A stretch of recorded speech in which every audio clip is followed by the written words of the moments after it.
WhatsApp guys, welcome back once again. दोस्तों, आज की कहानी का नाम है स्वेप्ट अवे। कहानी शुरू होती है एम्बर नाम की औरत से, जो कि एक अरबपति है, लेकिन उसे हमेशा से अपने पैसों पर घमंड रहा है। वो अपने से छोटे लोगों को ज़रा भी इज्जत नहीं देती और यही वजह है कि उसकी ज़्यादा किसी से बनती नहीं है। एक दिन एम्बर और उसके साथ वाले लोग प्राइवेट जेट से एक बीच पर जाते हैं और वहाँ पर ये शिप से कुछ दिन के लिए स्टे करेंगे। अब कैप्टन सभी लोगों से हाथ मिलाता है और उन्हें अच्छे से ग्रीट करता है, लेकिन एम्बर उन्हें ज़्यादा भाव नहीं देती है और बिना हाथ मिलाए ही अंदर चली जाती है। जैसे कि हम उसका नेचर जानते हैं, उसी दौरान हम माइक नाम के आदमी को भी देखते हैं, जो उसे शिप में क्लीनिंग का काम करता है। वो एम्बर से कुछ खास खुश नहीं था। उसने आते ही सबको ऑर्डर देना शुरू कर दिया था। अब माइक भी उसके सामान को लेकर उसके पीछे पीछे रूम तक जाता है और फिर वापस जाने लगता है, लेकिन एम्बर उसे रोक कर कहती है कि क्या इस शिप में जिम है। वो मना करता है, लेकिन कुछ देर बाद वो कार्डियो साइकिल ला कर देता है और कहता है कि मैम आप इसे इस्तेमाल कर सकती हैं। अब ये बात एम्बर को बहुत बुरी लगती है, क्योंकि पहली बार जब उसका किसी ने मजाक उड़ाया था, वो उस पर बहुत चिल्लाती है और धमकी भी देती है कि वो उसे इस काम से निकलवा देगी। लेकिन माइक उसे कुछ नहीं बोलता, क्योंकि वो थोड़ा समझदार था। इसके बाद वो लोग शिप से थोड़ी दूर पर जाते हैं और वहाँ ड्राइविंग करने आए थे, लेकिन एम्बर नहीं करती, क्योंकि उसे पानी से डर लगता है। वो माइक को अपने साथ बैठने को बोलती है। वापस आने पर वो सभी लंच करते हैं, लेकिन यहाँ भी एम्बर के नखरे खत्म नहीं हो रहे थे। वो कहती है कि लंच बहुत ठंडा है, इसे और गर्म करके लाओ, लेकिन आज चीज़ें अब माइक के सर से ऊपर जा रही थी और इसीलिए वो गुस्से में आकर जितना भी लंच होता है वो उसके ऊपर फेंक देता है और बाद में उसी भी उठाकर समुंदर में फेंक देता है। लेकिन तभी एक चुटकी बजती है और वो हकीकत में आता है ये बस उसका एक वहम था।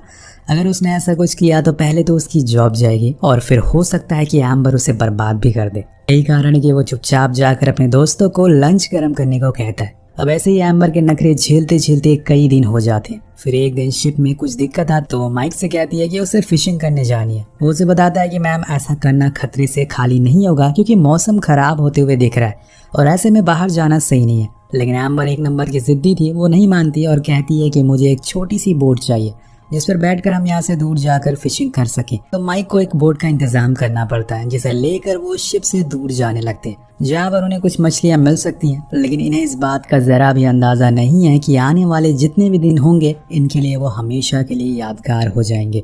अब कुछ देर के बाद ये लोग फाइनली उस जगह पर पहुँचते हैं जहाँ से माइक को लगता है कि अब यहाँ पे फिश पकड़ी जा सकती है, लेकिन एम्बर उसे और आगे जाने को कहती है। वो फिर से बोट स्टार्ट करता है, लेकिन अब वो शुरू होने के नाम ही नहीं ले रही थी। कुछ देर कोशिश करने के बाद माइक को पता चलता है कि इसमें तो पेट्रोल ही खत्म हो चुका है। अब जब ये बात एम्बर को पता चलती है तो वह आग बबूला हो जाती है और माइक पर चिल्लाती है।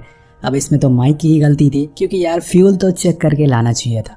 लेकिन वो कहता है कि इसमें मेरी कोई गलती नहीं है, इसमें तुम्हारी गलती है। मैंने तुमसे पहले ही कहा था कि मुझे कुछ सही नहीं लग रहा है, हमें वापस जाना चाहिए, लेकिन तुमने मेरी बात नहीं सुनी और अब भुगतो। अब यहाँ वो चुप रहने का नाम ही नहीं ले रही थी, इसलिए माइक खुद ही चुप हो जाता है और साइड में जाकर बैठ जाता है।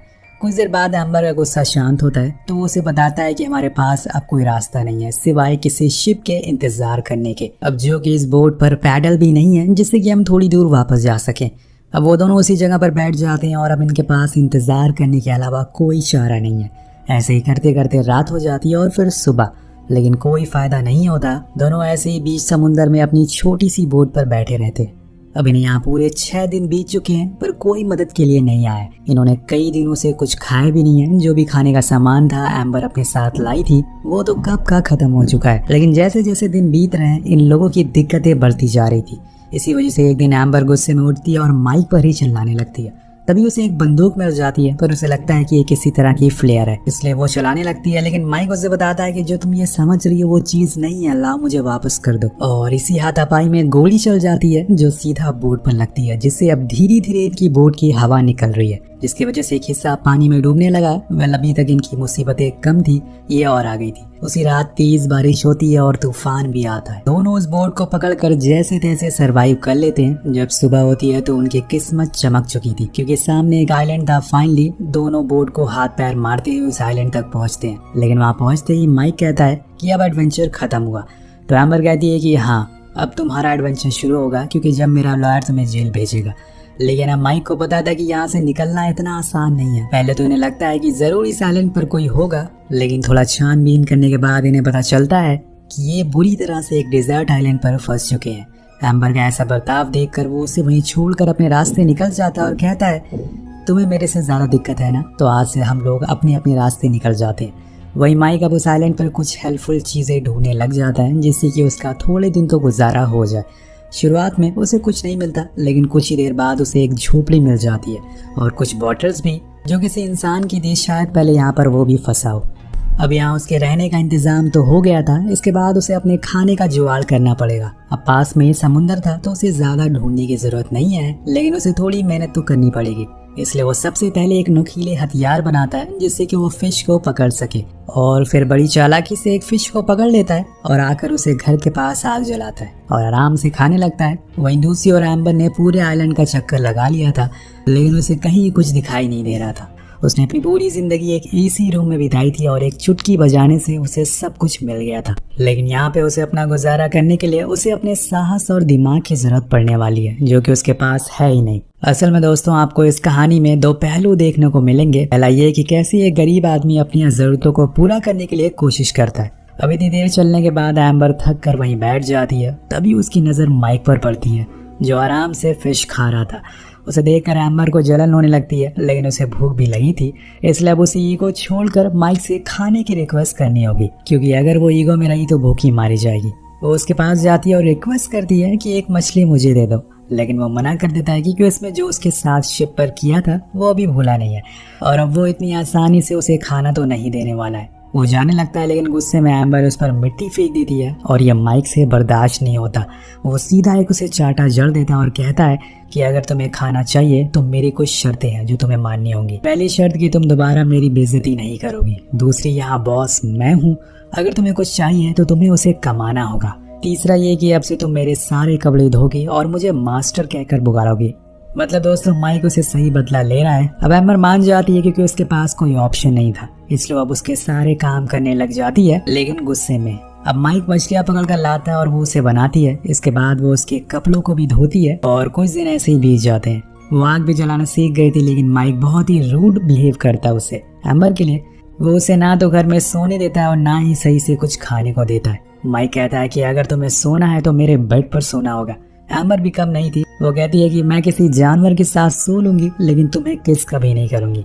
अब यहाँ सिचुएशन थोड़ी उल्टी होने लगती है। माइक का बिहेवियर ज्यादा रूडली होने लगा था, पर पूरे आइलैंड पर बस वही दोनों अकेले ही थे, इसलिए उन्हें मजबूरन एक दूसरे से बात करनी पड़ती है, जिसकी वजह से उनके बीच में एक अंडरस्टैंडिंग होने लगती है।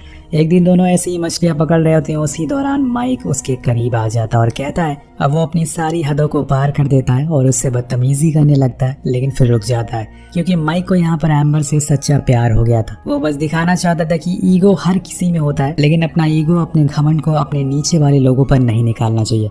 और फिर वहाँ से चला जाता है, जिसके बाद एम्बर को समझ आता है कि वो वैसा नहीं है जैसा कि वो उसे समझती है, इसलिए वो उसके पास जाकर उसे माफ़ी मांगती है। वो भी उसे पसंद करने लगी थी।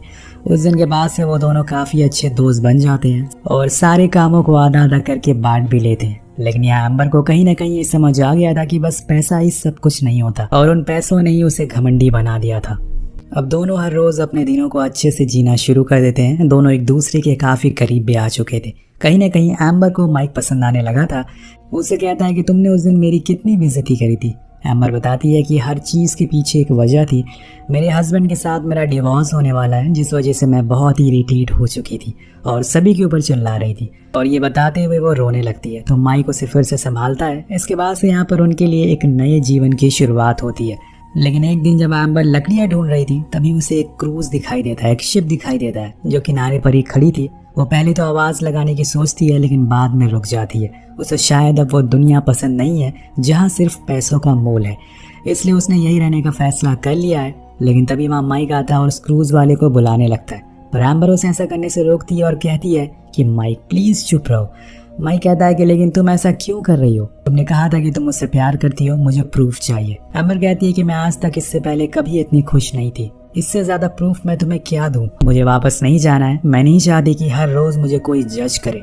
माइक कहता है कि अगर तुम मुझसे प्यार करती हो तो दुनिया में कहीं भी प्यार करती रहोगी। एम्बर उसे समझाती है कि अगर हम उस दुनिया में गए तो हम लोग अलग हो जाएंगे। प्लीज़ ऐसा मत करो, मुझे तुम्हारे साथ रहना है। I love you. लेकिन माइक बार बार कहता है कि मुझे प्रूफ चाहिए, मैं जानता हूँ कि तुम बदल जाओगी। खैर अब ये लोग उस क्रूज पर बैठ जाते और इस बारे में एम्बर के हस्बैंड विकी को भी बताया जाता है, तो वो भी फौरन पोर्ट पर आता है एम्बर को लेने के लिए। लेकिन जब वो माइक को जिंदा देखता है तो उसे थैंक यू कहता है, क्योंकि उसने उसकी वाइफ को इतने दिनों तक बचा कर रखा। लेकिन यहाँ माइक एम्बर को देखकर एक हल्की सी स्माइल देता है और फिर वहाँ से चला जाता है। शायद उसे पता चल चुका था कि अब वो दोनों साथ नहीं हो सकते, या फिर उसने यहाँ आकर गलती कर दी, ये सब तो उसे आगे जाकर पता चलेगा। अब यहाँ से वो एक बार में जाता है, लेकिन तभी वहाँ पर एक आदमी आता है जो विकी का आदमी था। उसके हाथों में पैसों से भरा हुआ बैग था जो विकी ने दिया था माइक को देने के लिए। ये एक तरीके का इनाम था, क्योंकि उसने उसकी वाइफ की जान बचाई थी। लेकिन माइक उस आदमी को धक्के मार कर वहाँ से भगा देता है, लेकिन वो आदमी बैग वहीं छोड़ देता है और जब माइक उसके खोलता है तो उसमें पैसे भरे हुए थे, जिसे लेकर वो जाने लगता है। पर बीच में उसकी नजर एक शॉप पर पड़ती है जहाँ पर काफी सारे एक्सपेंसिव रिंग थी। माइक उन्हीं पैसों से एक रिंग लेता है, यानी कि उसने फैसला कर लिया है कि वो अब एम्बर से शादी करके रहेगा, और इसीलिए वो उसे कॉल लगाता है। एम्बर से कहता है कि मैं तुम्हें बहुत मिस कर रहा हूँ। वो कहती है कि तुम्हें जो भी फैसला लिया है मैं वो करने को तैयार हूँ, बस वो हमारे लिए सही होना चाहिए। अगर तुम चाहते हो कि हम दोनों साथ रहें तो एक लेटर लिखो, मेरे होटल के रिसेप्शन पर छोड़ दो एम्बर के नाम से। तो वो मान जाता है और फिर वो उस लेटर में लिखता है कि मैं तुम्हारा कोस्ट गार्ड पर वेट करूंगा, जैसे ही तुम्हें ये लेटर मिले अपना सामान लेकर यहाँ आ जाना। जिसके बाद हम लोग ये सब छोड़कर लंदन चले जाएंगे और अपनी नई जिंदगी की शुरुआत करेंगे। अब वो उस लेटर को रिसेप्शन पर छोड़ देता है, लेकिन उसकी किस्मत शुरू से ही खराब थी, क्योंकि सुबह एम्बर से पहले वहाँ विकी आ जाता है और वो रिसेप्शन पर पड़े हुए लेटर को देख लेता है और सब कुछ समझ जाता है कि आखिर इतने दिनों तक वहाँ पर चला क्या था। इसलिए वो उसी समय एम्बर से कहता है कि चलो हमें न्यूयॉर्क के लिए निकलना है। उसे तो पता था कि माइक ने उस लेटर को लिखा होगा, लेकिन अभी तक वो आया क्यों नहीं, इसी सोच में वो डूबी रहती है। पर कुछ ही देर बाद वो चॉपर में बैठ जाते हैं और तभी भागते हुए एक लड़का आता है। उसके हाथ में एक लेटर था जो एम्बर के लिए था। वो जब उसे खोलती है तो वह असल में माइक का लेटर था, जिसमें लिखा था कि मैं तुमसे कोई प्यार नहीं करती, वो जो कुछ उस आइलैंड पर हुआ था वो बस एक टाइम पास था। लेकिन रुकिए दोस्तों, जरा ये लेटर असल में माइक ने नहीं बल्कि विकी ने लिखा है, और उसने उस लड़की से एम्बर को देने को कहा था, जिससे कि उसे ये लगे कि माइक उसे कभी प्यार ही नहीं करता और उसे धोखा देना चाहता है। और यहाँ एम्बर को इस बात पर यकीन हो जाता है कि माइक सच बोल रहा है, उस लेटर में जो भी लिखा है वो सच है। वो पूरी तरह से टूट जाती है। लेकिन वहाँ दूसरी ओर जब माइक को पता चलता है कि एम्बर न्यूयॉर्क जाने वाली है, उसे ये लगने लगा था कि शायद वो उसे प्यार ही नहीं करती, लेकिन वो उसे एक आखिरी बार देखना चाहता था। इसलिए वो भागते हुए उसके पास जाता है, पर तब तक उसके प्यार उसकी एम्बर जा चुकी थी। वो चीखता है, चिल्लाता है, लेकिन एम्बर नहीं रुकती है और उसकी नज़रों से दूर हो जाती है। वो उसकी तरफ वही रिंग फेंकता है, पर वो जाकर समुंदर में गिर जाती है और दोनों की कहानी अधूरी रह जाती है। दोनों पूरी उम्र इसी सवाल में जीते रहेंगे और फंसे रहेंगे कि आखिर उसने ऐसा क्यों किया। इसीलिए कहते हैं कि समय का कोई भरोसा नहीं है, कब वो आपके दुश्मन को आपका हमसफर बना देगा, कब आपके चाहने वालों को आपका दुश्मन। इन दोनों के साथ भी वही हुआ। इन्होंने कभी नहीं सोचा था कि इस तरह से इनकी कहानी का अंत होगा। तो आपको इनकी कहानी कैसे लगी नीचे कमेंट करके जरूर बताओ, और मिलते हैं आपसे अगली वीडियो में। Thank you so much watching, peace out.